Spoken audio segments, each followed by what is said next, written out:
थक गया हूँ यार श्वेता, तुम्हारी एक ही बात को दिन रात सुनते सुनते। अरे यार तुम थकती नहीं हो क्या? एक ही बात को 100 बार कहते कहते। और इतना ही बंगले में रहने का शौक था तो किसी अमीर आदमी से शादी करनी चाहिए थी ना। मेरे जैसे गरीब आदमी से शादी क्यों कर ली भाई तुमने? हाँ तो तुमसे कोई बंगला नहीं मांग रही हूँ। बस इतना ही कह रही हूँ ना कि घर कम से कम रहने लायक तो हो। इस चिड़िया घर में तो कोई इंसान रह ही नहीं सकता। थक गया हूँ यार श्वेता, तुम्हारी एक ही बात को दिन रात सुनते सुनते। अरे यार तुम थकती नहीं हो क्या? एक ही बात को 100 बार कहते कहते। और इतना ही बंगले में रहने का शौक था तो किसी अमीर आदमी से शादी करनी चाहिए थी ना। मेरे जैसे गरीब आदमी से शादी क्यों कर ली भाई तुमने? रहे होंगे तुम लोग 30 साल से इस मकान में। तब घर में बहू नहीं थी, 2 बच्चे नहीं थे। लेकिन तुम्हारी मम्मी पापा को बात समझ में नहीं आ रही। तुम्हारी इन सब बिन सिर पैर की बातों का मेरे पास कोई जवाब नहीं है। मैं पूरा दिन दफ्तर से थक कर आया हूँ। प्लीज मुझे सोने दो। सुबह उठकर फिर से मुझे ऑफिस के लिए दौड़ लगानी है। देखो तो, मैं यहाँ पर अपना दुखड़ा रो रही हूँ और ये जनाब बड़े मजे से सो भी गए। ठीक है, प्यार से कही बात किसी को समझ में नहीं आती। जब घी सीधी उंगली से ना निकले तो उंगली टेढ़ी करनी पड़ती है। अगले दिन सुबह। अरे श्वेता, आज टिफिन नहीं बनाया? क्या भूल जाती हो क्या रोज रोज? अरे मुझे ऑफिस जाना है और तुमने अभी तक टिफिन भी बनाकर नहीं रखा है। देखो अमित, भूल नहीं जाती हूँ मैं। भूल तो तुम जाते हो टिफिन। वैसे आज ना टिफिन मैंने जानबूझकर नहीं बनाया है। मैंने इसीलिए नहीं बनाया क्योंकि मैं तुमसे लगातार एक ही बात कह रही हूँ कि घर की समस्या के बारे में मम्मी पापा से बात करो। लेकिन तुम तो मेरी बातों को बिल्कुल इग्नोर कर रहे हो। इसीलिए अब जब तक तुम मम्मी पापा से घर के बारे में बात नहीं कर लेते तब तक तुम्हें बिना टिफिन के यूं ही ऑफिस जाना पड़ेगा। पत्नी की बात सुनकर अमित गुस्से में घर से निकल जाता है। अमित को भी एहसास था कि उनका घर छोटा है और बच्चे बड़े हो रहे हैं। शाम के वक्त अमित अपने मम्मी पापा के पास जाता है। माँ, अब आप तो ये समझते हैं ना कि मेरे कमरे में एक ही बेड है। अब उस एक बेड पर 2 बच्चों के साथ सोना बहुत ही कठिन होता जा रहा है। श्वेता इस बात की जिद पर अड़ी हुई है कि अब उन्हें बड़ा घर चाहिए। और देखा जाए तो उसकी डिमांड गलत भी तो नहीं है। देखो बेटा, ऐसा है कि शहर में जमीनों के रेट ना बहुत ज्यादा है। जितना बड़ा मकान तुम चाह रहे हो ना, उतना मकान खरीदने के लिए कम से कम 1 करोड़ रुपए लगेगा। और मैं स्पष्ट शब्दों में बता रही हूँ बेटा कि हमारे पास इतना पैसा नहीं है। तुम ये बात अपनी पत्नी को जितनी जल्दी समझा दो उतना ही अच्छा है। माँ की बात सुन बहू कमरे में आ जाती है। माँ जी, आपने तो बड़ी आसानी से कह दिया सब, लेकिन आप ही सोच कर बताइए ना, कैसे हम अपने 2 बच्चों के साथ इस छोटे से घर में गुजारा करें। बहू, मैंने पहले ही बताया है कि शहर में दूसरा मकान खरीदने की हमारी हैसियत नहीं है। अब तुम कहो तो तुम्हारे लिए खेत में मकान बनवा दे, क्योंकि जितना बजट हमारा है उतने में तो हम सिर्फ अपने खेत वाली जमीन में ही मकान बनवा सकते हैं। अरे, ये तो बहुत अच्छा आइडिया दे दिया आपने। अपने पास खेत में भी तो इतनी बड़ी जमीन है। ये अच्छा आइडिया है। हम लोग खेत में ही मकान बनवा लेते हैं। ये सब आप कैसी बातें कर रहे हैं? आप लोग थोड़ा तो दिमाग लगाइए। खेत में मकान बनवा लेंगे तो नौकरी छोड़कर वहां खेत में हल चलाएंगे क्या? अरे तुम तो खेत वाले मकान में रह लोगी, लेकिन खाओगी क्या? 2 घंटे की बहस के बाद खेत में मकान बनाने वाली बात घर में सभी को पसंद आ जाती है। और फिर 1 महीने के अंदर खेत का मकान तैयार हो जाता है और सब वहां शिफ्ट हो जाते हैं। माँ, अरे देखो ना, ये कितना बड़ा घर है।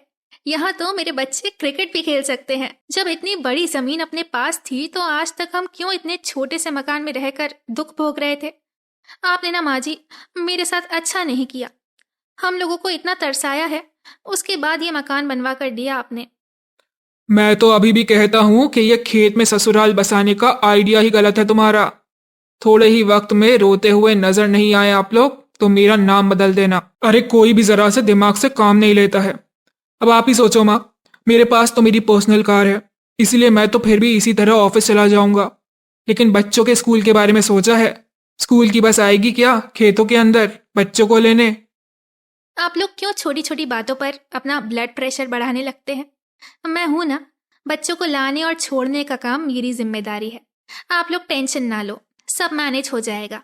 शुरू के कुछ दिन तो बहुत ही उत्साह और खुशी में बीत जाते हैं, लेकिन धीरे धीरे श्वेता को समझ में आने लगता था कि खेत में मकान बनवा के उसने कितना बड़ा बवाल अपने जीवन में पाल लिया है। अरे श्वेता बहू, बच्चों की बस 7 बजे मेन रोड पर आ जाएगी। 7 बजे तक बच्चों को वहां पहुंचाना है। तू ऐसा कर, आधे घंटे पहले ही निकल जा, वरना बच्चों की स्कूल बस मिस हो जाएगी। ये स्कूल से लाने और छोड़ने वाला काम तो बहुत ही बड़ी प्रॉब्लम हो गई है, लेकिन अब कर भी क्या सकते हैं, झेलना तो पड़ेगा ही। अगले दिन, अरे बेटा, घर में ना किचन का सारा सामान खत्म हो गया है। तुम ऐसा करो, आज जाकर बाजार से थोड़ा सामान लेती आओ। अब अमित इतना लेट आने लगे हैं कि उससे तो घर का कोई काम कहने का मन ही नहीं करता। आप चिंता मत करिए माँ जी, मैं ले आऊंगी आज ही। श्वेता बाजार से सामान लेने के लिए निकल पड़ती है, लेकिन फिर वही समस्या, घर से मेन रोड तक तो उन्हें पैदल ही जाना पड़ता। कोई भी साधन मेन रोड से ही मिला करता था, जिसके कारण मेन रोड तक पहुंचते पहुंचते ही श्वेता का थक के बुरा हाल हो जाता। वापसी में भारी भरकम सामान लेकर घर पहुंचते श्वेता की हालत सूख जाती। मेरा तो एक एक दिन काटना भारी हो रहा है इस घर में। एक तो वहां पर आराम से हमारे पास मेड थी, झाड़ू पोछा बर्तन तो वही करके जाती थी। फिर उसके बाद हमें बस खाना बनाने का काम बचता था। जब से यहाँ आए हैं, घर के सारे काम खुद करने पड़ रहे हैं। ऊपर से बाजार का राशन, बच्चों को छोड़ने जाना, हर छोटे से छोटे काम मेरे हिस्से आ गए हैं। अरे मैं भी तो इंसान हूँ। श्वेता को इस मकान में आए तकरीबन 1 महीना हो गया था, और 1 महीने में उसकी हालत ऐसी हो गई थी कि उसका मन करता था कि वो सब कुछ छोड़कर कहीं भाग जाए। घर के कभी ना खत्म होने वाले काम, ऊपर से पैदल चल चल के उसका बुरा हाल हो चुका था। बात जब श्वेता की बर्दाश्त से बाहर हो जाती है, तब एक दिन, माँ जी, मुझे इस खेत वाले घर से बचा लीजिए। मेरे बर्दाश्त की हद हो गई है, अब मुझे ये बर्दाश्त नहीं होगा। हमारा घर छोटा जरूर था, लेकिन लाखों में एक था। मुझे अपने उस घर की कीमत अब समझ में आ गई है। आप बस हमें वहीं वापस ले चलिए, अब और मुझसे नहीं हो पाएगा। बहू के बार बार कहने पर श्वेता की सास वापस से अपने पुराने घर में शिफ्ट हो जाती है, और वो लोग खेतों के ससुराल को हमेशा के लिए छोड़ देते हैं। देख अंजलि, बातें तो होती रहेंगी, लेकिन आज तो कुछ काम की बात सुन। क्या हुआ? ऐसी क्या खास बात बताने वाली हो दीदी, जो ऐसे कह रही हो? देख अंजलि, तू अभी पहली बार सास बनने वाली है, लेकिन मुझे ना सालों का अनुभव हो गया है। अपने अनुभव से तुझे बता रही हूँ, नई बहू आएगी ना तो उसके साथ कड़क बनकर रहना है, वरना आजकल की लड़कियां इतनी तेज हैं कि तुझे बेचकर खा जाएंगी और तुझे पता भी नहीं चलेगा। अरे दीदी, आप तो मुझे डरा रही हैं। मैं तो पहले ही सास बनने के नाम से घबरा रही हूँ, ऊपर से आप जो मुझे ऐसी बातें करके डरा रही हो। देख अंजलि, मुझे पता है कि तू है बड़ी सीधी साधी। अगर मैंने तुझे समझाया नहीं ना तो तू बहुत लंबा फंसेगी। मैं तेरी बड़ी बहन हूँ, तेरे भले के लिए ही कह रही हूँ। अब तू ही देख ले, 5 साल हो गए मेरे नीरज की शादी को। मजाल है जो मेरी बहू मेरे सामने चू भी कर पाती हो। अरे पहले दिन से ही लगाम खींच कर रखी है मैंने उसकी, इसीलिए हर हुक्म मेरा सर झुकाकर मानती है। ऐसे भी क्या किया दीदी आपने जो आपकी बहू आपके इशारों पर नाचने लगी? मैंने तो सुना है आजकल की बहुएं किसी की नहीं सुनती। नहीं, मेरी सहेली है ना शीला, कल ही बता रही थी कि उसकी बहू तो उसकी एक बात नहीं मानती, और घर के काम तो करने के नाम से उसे ऐसी आफत आती है कि पूछो मत। बिल्कुल सही कह रही है तेरी सहेली। अरे आजकल मॉडर्न जमाना हो गया है, लड़कियां घर की जिम्मेदारियां, खाना बनाना, रसोई, इन सब से उन्हें कोई मतलब नहीं। अगर तूने शुरू से ही उसे जिम्मेदारियों का एहसास नहीं दिलाया ना, तो मैं तुझे बता रही हूँ, तू सारी जिंदगी रसोई की हाथ की रोटी खाएगी, वरना तू बहू को बनाकर खिलाएगी। अच्छा हुआ दीदी जो आपने मुझे बता दिया, वरना मैं तो बहू को बेटी बनाकर रखने के चक्कर में थी। बिल्कुल सही कह रही हैं आप। अगर शुरुआत में ही मैंने ढील दे दी ना तो सर पर चढ़ जाएगी। बहन की सलाह मानकर अंजलि मन बना लेती है कि जैसे ही उसकी बहू साक्षी शादी करके वहां आएगी, वो उसे एकदम आड़े हाथों ले लेगी, ताकि उसकी आदत बिगड़ ही ना पाए। 1 हफ्ते के बाद ही अंजलि के बेटे कुणाल की शादी साक्षी से हो जाती है, और साक्षी बहू बनकर अंजलि के घर आती है। साक्षी बहू, देखो अब तुम्हारी शादी को 1 हफ्ता पूरा हो गया है, अपनी जिम्मेदारियां संभालो। और भाई, कब तक बूढ़ी सास के हाथ का पका हुआ खाना खाती रहोगी तुम? अरे नहीं नहीं माँ जी, ऐसी कोई बात नहीं है। ऐसे क्यों कह रही हैं आप? मेरे मन में तो सच में ऐसा कुछ भी नहीं है। बताएं क्या बनाना है? जैसे आप कहेंगी मैं बना दूंगी। तो फिर ठीक है, मैं हफ्ते भर का पूरा किचन प्लान तुझे रेडी करके दे देती हूँ। देख, अभी तू इस घर में नहीं है। हर घर के अपने कुछ रीति रिवाज और रहन सहन होते हैं। तुझे उसे सीखना और समझना होगा, लेकिन उसे समझने में तुझे थोड़ा समय तो लगेगा ही। तब तक तुझे परेशान होने की जरूरत नहीं है। ठीक है माँ जी, लेकिन आपके यहाँ पर पूरे सप्ताह की रसोई प्लानर बन जाता है? ये तो मैं पहली बार देख रही हूँ। और मेरे मायके में तो ऐसा कोई नियम नहीं था। मेरी मम्मी तो जब जो दिल में आया उठाकर पका देती थी। कौन से दिन कौन सी सब्जी बनेगी ये भी पहले ही तय हो जाता था। मैं तो पहली बार देख रही हूँ। देखो बहू, मैंने अभी अभी तुम्हें समझाया ना, हर परिवार का अपना रहन सहन होता है। अब ये बात बात में मेरे मायके का गाना यहाँ पर सुनाने की जरूरत नहीं है। बेहतर होगा तुम ससुराल के तरीके सीखो और यहाँ के रंग में ढलने की आदत डाल लो। सास के तेवर देखकर बहू साक्षी बिल्कुल सहम गई थी। सास की बातें सुनकर साक्षी बाजार से सब्जी लेने निकल पड़ती है। सब्जी वाले भैया, ये टमाटर कैसे दिए? मैडम, टमाटर तो 120 रुपए किलो है। माँ जी ने तो सब्जी लाने के लिए बस 150 रुपए ही दिए हैं। अगर 120 के टमाटर ले लूंगी तो बाकी सब्जी कैसे लूंगी? ऐसे करती हूँ, आधा किलो टमाटर ले लेती हूँ। साक्षी बड़ी मुश्किल से 50 रुपए में थोड़ी थोड़ी सब्जियां लेकर घर पहुंचती है। खाने के समय, अरे बहू, ये क्या, बस इतनी ही सब्जी बनाई है तूने? और ये क्या है, आलू टमाटर में टमाटर नजर क्यों नहीं आ रहे हैं? माँ जी, मैंने सुबह ही आपको बताया था कि घर में टमाटर खत्म हो गए हैं। तो गई थी ना बाजार, झोला लटका के लेकर नहीं आई क्या बाजार से टमाटर? लाई थी माँ जी, लेकिन टमाटर 120 रुपए किलो है। आपने तो मुझे बस 150 रुपए दिए थे सब्जी के लिए। इतने पैसों में सिर्फ आधा किलो टमाटर ही आ पाए, इसीलिए मैंने 2 टमाटर शाम की सब्जी के लिए बचाकर बाकी सारे आलू टमाटर में डाल दिए। देख बहू, आज से ना रसोई का बजट मैनेज करना तो तेरा काम है।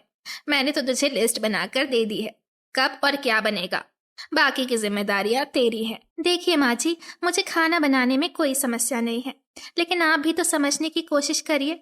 अब 120 रुपए किलो वाला टमाटर खाना तो कोई समझदारी वाली बात नहीं। मुझे ऐसा लगता है कि जब तक टमाटर के दाम कम नहीं हो जाते, हमें ऐसी सब्जियां खाने पर जोर देना चाहिए जिनमें टमाटर नहीं डलता। देख, तुझे अभी इस घर में आए 20 दिन हुए और मैं पिछले 25 साल से गृहस्थी संभाल रही हूँ। अब उम्र और अनुभव तुझसे ज्यादा है ना मेरे पास, इसीलिए मैं अच्छी तरह जानती हूँ कि तुम क्या कह रही हो। काम ना करने के 100 बहाने मुझे मत सुना।